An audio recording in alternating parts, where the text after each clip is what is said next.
Hello बच्चों। आज जो कहानी मैं आपके लिए लेकर आई हूं, उस कहानी का शीर्षक है करनी का फल। बरगद का एक विशाल पेड़ था। उस पर एक मैना अपना घोंसला बनाकर रहती थी।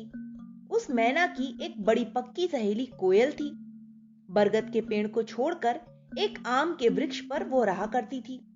दोनों सहेलियां साथ साथ काम करने निकलती, साथ साथ अपने बच्चों के लिए कपड़े बुनती थीं। मैना जो भी पकवान बनाती थी तो कोयल के घर जरूर भिजवाती। इसी प्रकार कोयल भी मैना के यहाँ बढ़िया चीजें भिजवाती, फिर वह उन्हें खाती थी। एक दिन मैना ने गोल गोल फूले फूले मालपुए बनाए। वह उन्हें तश्तरी में रखकर कोयल को देने निकली। बरगद के पेड़ की ऊपर वाली डाल पर एक धूर्त कौवा बैठा था। गरम गरम रस टपकते मालपुए देखकर उसके मुंह में पानी भर आया।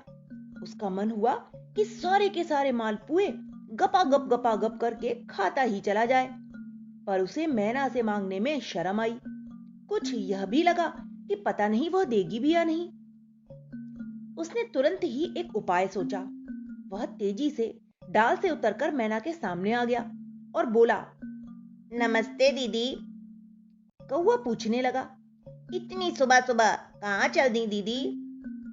बस जरा कोयल के घर जा रही हूं, मैना कहने लगी।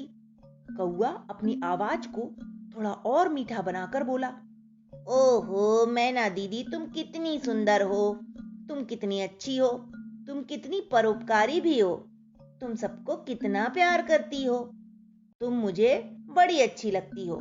मैं तुम्हारी कुछ सेवा कर पाऊं तो मुझे बड़ी प्रसन्नता होगी। मैना अपनी तारीफ सुनकर प्रसन्न होने लगी। कौवा उसके चेहरे को बड़े ध्यान से देख रहा था। वह समझ गया था कि उसकी बातें मैना पर असर डाल रही हैं। कौवा आगे कहने लगा, दीदी तुम क्यों कष्ट करती हो? लाओ मैं ही इन्हें दे आऊं, मैं इस समय खाली ही तो हूं। मैना कौवे की बातों में आ गई। उसे जल्दी भी थी। घर जाकर बच्चों को नहलाना जो था। उसने तश्तरी कौवे को पकड़ा दी और खुद घर के अंदर चली गई। कौवा मालपुए लेकर फुर्ती से नीम के पेड़ पर जा बैठा। यहां उसने जी भरकर मालपुए खाए। उसका पेट भर गया, पर स्वादी स्वाद में वह खाता ही चला गया। तश्तरी में निकला रस भी उसने चाट चाट कर खाया। फिर तश्तरी पेड़ के नीचे फेंक दी। झरने पर जाकर आराम से ठंडा ठंडा पानी पिया। फिर नीम के पेड़ की कोटर में जाकर छिपकर सो गया। इधर मालपुए बनाने की खुशबू कोयल के घर तक पहुंच चुकी थी। बड़ी देर से इंतजार कर रही थी कि कब मैना मालपुए भिजवाए और कब वह बच्चों को खिलाए। पुओं की खुशबू सूंघकर उसने बच्चों का खाना भी तैयार नहीं किया था।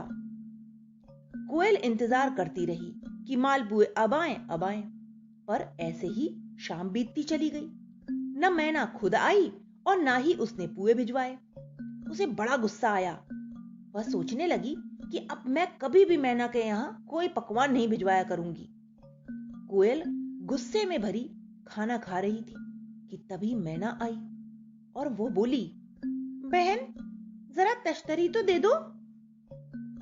कौन सी तश्तरी? कोयल मुंह फुलाए बोली, अरे वही जिसमें मालपुए भिजवाए थे।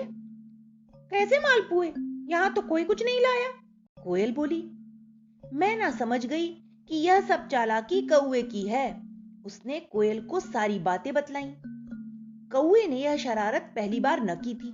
वह बड़ा ही आलसी था, काम कुछ करता नहीं था। दूसरों को धोखा देकर उनकी चापलूसी करके उनसे कुछ न कुछ हड़प लिया करता था।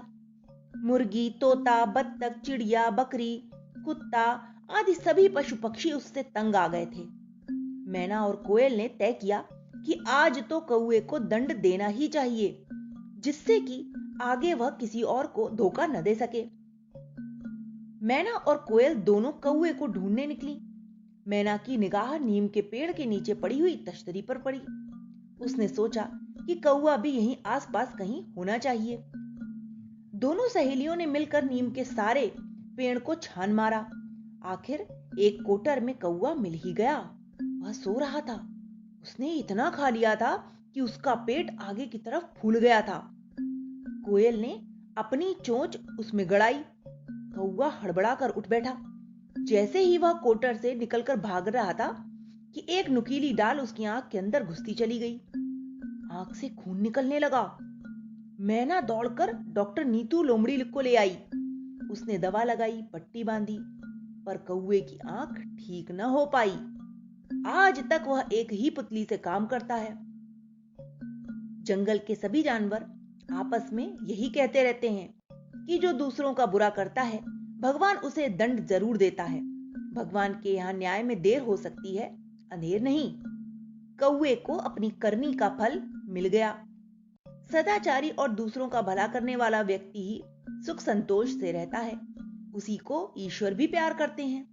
तो बच्चों, इस कहानी से जो सीख हमें मिली वह यह है कि हमें कभी भी किसी को परेशान नहीं करना चाहिए और न ही किसी की चीज ऐसे धोखा देके हड़पनी चाहिए। Okay, bye.